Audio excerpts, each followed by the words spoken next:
خبر شامل کرتے ہیں کشمیر سے۔ ڈسٹرکٹ رپورٹر عبدالخالق چاچڑ کی رپورٹ کے مطابق جے یو آئی سندھ کے جنرل سیکریٹری مولانا راشد محمود سومرو نے PS5 اور NA 191 پر نامزدگی فارم جانچ پڑتال کے بعد منظور کی۔ مولانا راشد محمود سومرو قافلے کی صورت میں RO دفتر پہنچے۔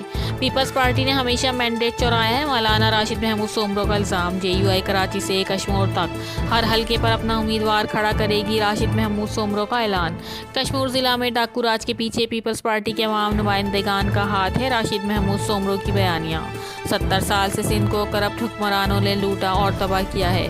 مولانا راشد محمود سومرو کا الزام، جے یو آئی کا مینڈیٹ چھپایا گیا تو کسی MPA کو حلف اٹھانے نہیں دیں گے۔ راشد محمود سومرو کا اعلان، مختلف سیاسی شخصیات جے یو آئی میں شمولیت اختیار کر رہے ہیں۔ کشمیر میں تمام حلقوں میں جے یو آئی کے امیدوار کامیاب ہوں گے۔